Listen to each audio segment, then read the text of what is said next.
Good morning. You're watching The Mint. I'm Andy Hodges. Let's have a quick look at last night's closing prices on the Zimbabwe Stock Exchange, African currencies, basic commodities, metal and energy prices around the world.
In our main story this morning, we look at the microfinance industry in Zimbabwe and if it is being effective.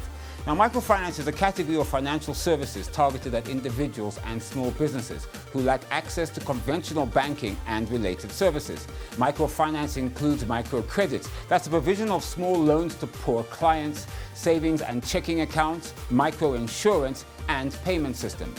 Microfinance services are designed to reach excluded customers, usually poorer population segments, possibly socially marginalized or geographically more isolated, and to help them become more self-sufficient.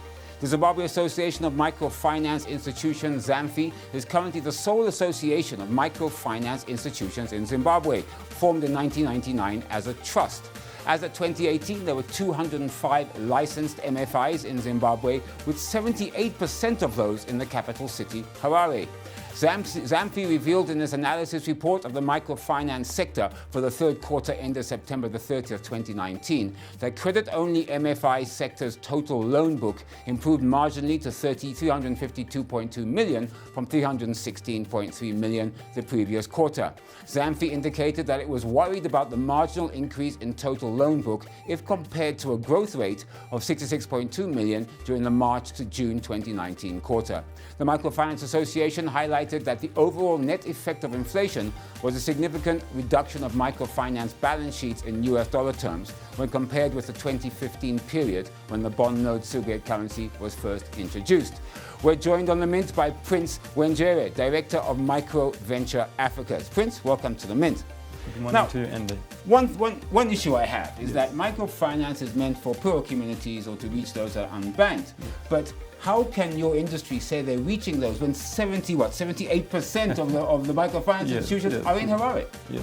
Look, I think, to be honest, in the meantime, most microfinance institutions, they are in Harare. Why? Mainly because most people that have got money there in Harare. But to be honest, we are looking at microfinance institutions being able to give finance to people that do not have access to those formal financial institutions. So we are looking at most institutions being able to go down there, and being able to impact those SMEs and being able to give them access to finance. Okay, look, you say that, but however, you're not. I mean, some of your members are not based in places like Binga or Gwanda, so to say that we're trying to target those marginalized or unbanked communities at the moment is not really true, is it? Yes, and of course. But I think the issue also is that we need to consider that microfinance institutions, they are also there to make money. So they have to be strategically positioned in the markets where they are also able to do transactions. You can't go into a small rural area where you can only give access to finance to only about 5 individuals. So I think we are in the meantime, we are working also in ICT to make sure that we introduce ICT in microfinance institutions, so that even in those small rural places, we are able to give access to finance through ICT, and that will make sense. You talked about small and medium enterprises. So is microfinance available for them? I mean, later on we'll talk about some initiatives that are going on, but does your own company or does the microfinance sector actually lend at the moment to SMEs?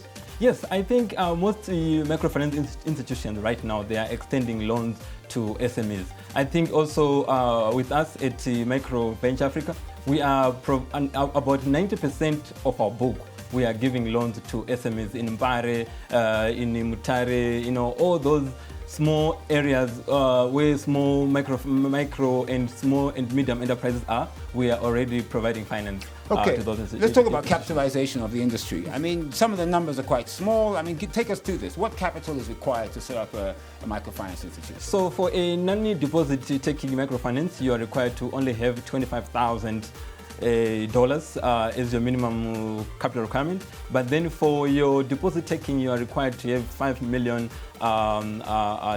for you to get a license. Now we did a little bit of a survey, and one of the major issues that came up was the tenure of the license. I mean, talk us through that, because I understand that licenses issued to MFIs are only 1 year? 1 year, yes. So that can be an issue, right? Yeah, look, because you need also to take time, to get the license renewed. I think every year for us, we spend like 1.5 months just preparing for the renewal of the license, and you are also required to submit it at least 2 months before it expires. So it means that you are going to spend something like 4 months, preparing for renewal of a license. And it is our wish that at least if we can do the renewal, at least after 4 years, it would make sense. So you want a longer license given by Exactly. Also, that will make sense for the people that want to invest in the microfinancing, because... Okay, my final question, collateral. Yeah. Now, one of the areas or one of the issues about microfinance, of course, is that let's say you have a lady who wants to set up a chicken farming business and she just wants $500, $1,000. So what are the collateral issues? Because the idea here is access to financing, not for them to try and find collateral or fixed assets to give you to lend. Talk us through that. Do you require collateral for such loans? So when we say collateral, it does not mean that we require a physical thing to be with you. What we are saying is that we want our money when we lend you money, because we are doing this, and it has to be commercially viable. So what we are saying is that we want to securitize our facility to make sure that if we give you money, are you going to pay back the money? So it doesn't really require you to have an asset, a house. All what we are saying is that we have to model out and make sure that when we give you money, can we get a point of recovering the money? That was Prince Wenjere. He's the director of Micro Venture Africa. The Zimbabwe Microfinance Fund, ZMF, will this year diversify its portfolio by providing loans directly to players in the small to medium enterprises sector as part of a broader scope to foster economic development. In the past, ZMF has been providing on-lending capital to microfinance institutions, MFIs, who in turn have to some extent supported SMEs across the country with loans to boost their operations. Considering the obtaining economic climate, ZMF was looking at lending the targeted SMEs with funding not less than $100,000 to a maximum of $500,000. Lending directly to SMEs by ZMF has been necessitated by the desire to promote Zimbabwe's economic developmental agenda. So the concept of microfinance is simple. By giving a very small loan to someone, you could help them expand a small business, which would lift their family out of poverty. When they pay back the loan, the money can then be cycled to more borrowers, getting more families out of poverty. In Zimbabwe, the microfinance and microcredit movement has been successful in opening up financial services to poor people and those that cannot access finance through conventional means. The equities market in Zimbabwe opened the year on a positive note, as the new indexing announced in December 2019 was effected in line with the adoption of the Global Industry Classification Standards, GICS. According to the Zimbabwe Stock Exchange, ZSE, the new indices, which were introduced on January the 1st, are expected to provide the market with better tools for performance measurement, as well as assist in sector-based investment strategies. The Mint spoke to Enimore Taruvinga, Head of Business Development at the Zimbabwe Stock Exchange. I want to give you a comment in terms of the new indices that we have adopted, that we introduced from the 1st of January this year. All in all, we introduced 12 new indices, and the basic reason why we introduced those new indices was to give our investors more tools in terms of measuring the performance of our market. We basically adopted two strategies, one which is sector specific, and the other is a market cap based approach.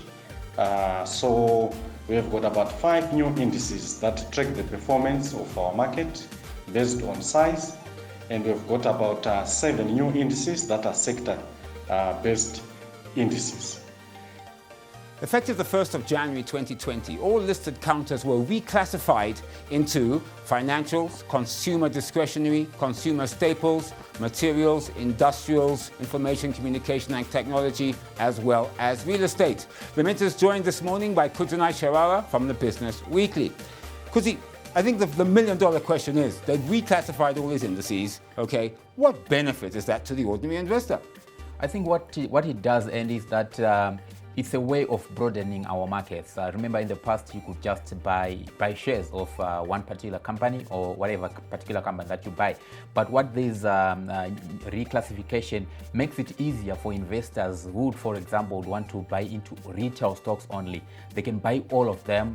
You're talking of your OK, your Truworth, all in one basket. So what it also does is that it's a way of introducing the market to exchange-traded funds, which is everywhere in the So I mean, globe. very simply, exchange-rate traded funds are really just a fund that you can invest in where there's a basket of stocks in it. Exactly, it's a basket of stocks, related stocks.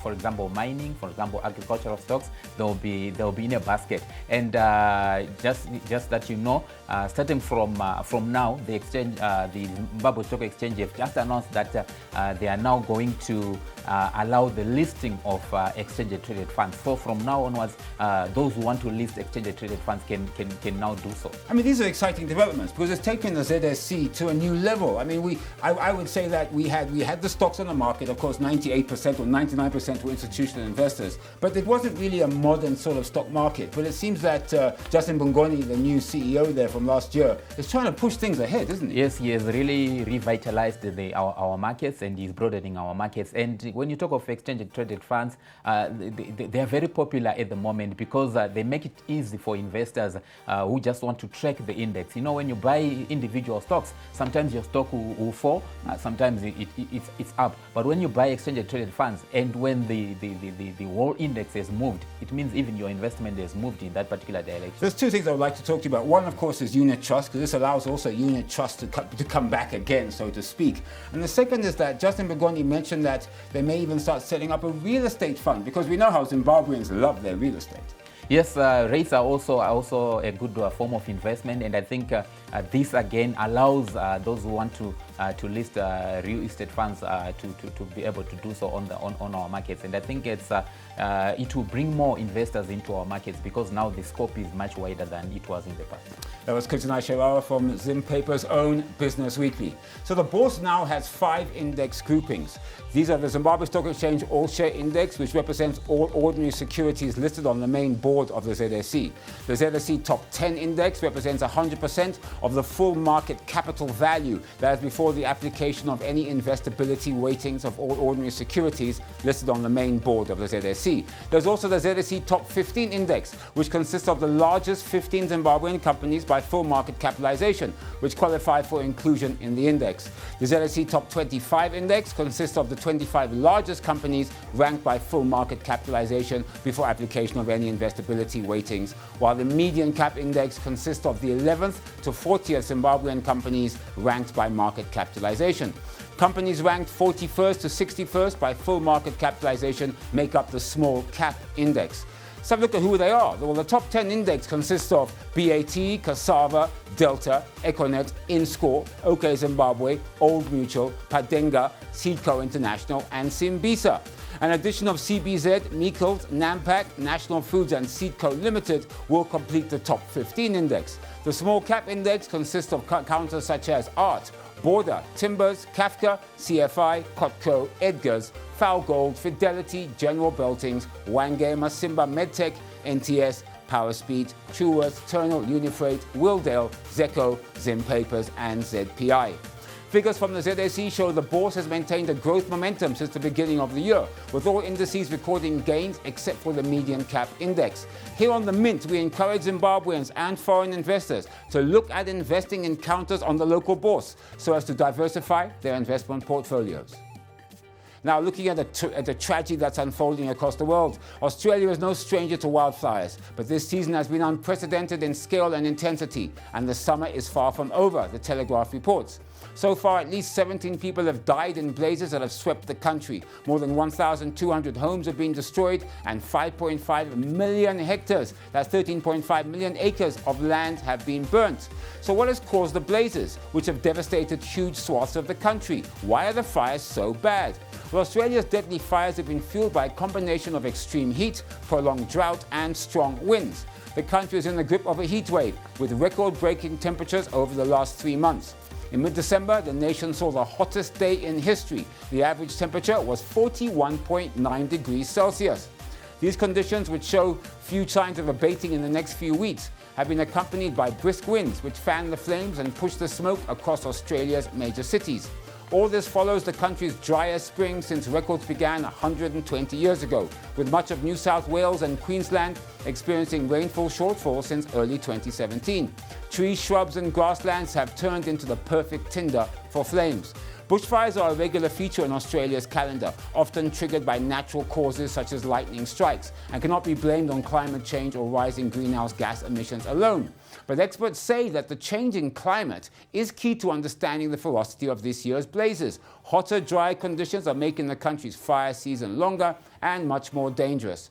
And Australia's climate is definitely changing. According to the country's Bureau of Meteorology, temperatures have already risen by more than 1 degree Celsius since 1920, with much of the increase taking place since 1950. Climate change is real, and I think it's one thing that is also now affecting Africa. Business Insider reports that in a research note headlined South Africa Coming Back, Bank of America Securities takes a bullish view on the local market.